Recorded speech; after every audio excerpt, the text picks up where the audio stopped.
All right, Steve, since I've been doing the FSR video and I've tested it and I've given my thoughts, I'm really interested to hear your answer to this. Question to both of you. Did FSR meet your expectations? So obviously we did a video when they announced it that did detail our expectations, so you can go back and watch that to hear everything we had to say. What did I say my expectation was? Did I say? I think both of us sort of skirted around it saying that we thought it would be not as good as DLSS 2.0, but better than 1.0, somewhere in the middle. And that seemed like a safe assumption, just logically. Yeah. So I think that's fair. Okay, yep. So yeah, now that you've seen how the tech works, you've watched a bunch of the reviews, and do you think that it met what you were expecting it to do? Well, let's just say, to start off with, that DLSS 1.0 and then DLSS 2 or 1.0, like that's a lot of wriggle room is what I'm trying to get at. So that's what I'm saying. It was pretty safe to go. It's going to be better than 1.0, probably won't be as good as 2.0. A huge rift in between of where it could end up. So let's just say that we didn't really nail down what our expectations were there. It was a bit of...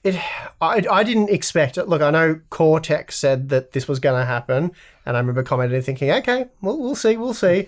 I didn't think they were going to announce it. They did announce it. They even showed some tech demos, and what they showed was a bit iffy. So it's happened quite quickly, and I haven't really had a chance to sort of even think about it too much. And I haven't thought about it too much because I've focused on doing what I do because I knew Tim would take care of it. But I think it has exceeded my expectations. I didn't think it would be quite as good as what it is. I think maybe somewhere between balanced and quality was probably where I was expecting the best case to be. I think I say it's pretty similar to what I was expecting. I think, I obviously heard the rumors, and we got a very small teaser of FSR at their Computex presentation, which is sort of the first time we learnt about it. Yeah, really. And, I had, I don't know, reasonable expectations, but then later AMD briefed us on how it worked in a bit more detail. We're talking about, it's not a temporal solution, it's a spatial solution.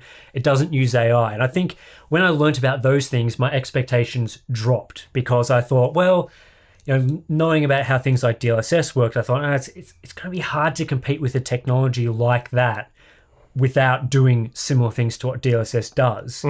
So I think, and once I saw some of those demos, I was like, I don't know, maybe they haven't quite nailed it here. But then when I actually used it, I think I agree. It did. I was expecting maybe like balanced or quality to be the peak of what it could do.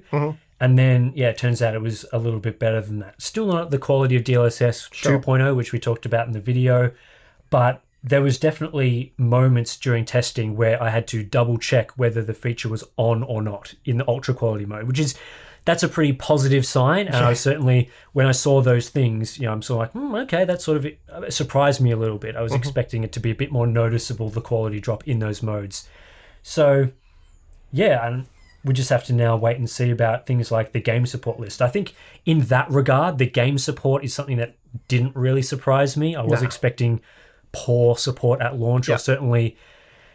previously we'd seen AMD demo things in things like Ashes of the Singularity, a game that people don't really play, and I was expecting very similar this time with things like Godfall, and we did see that.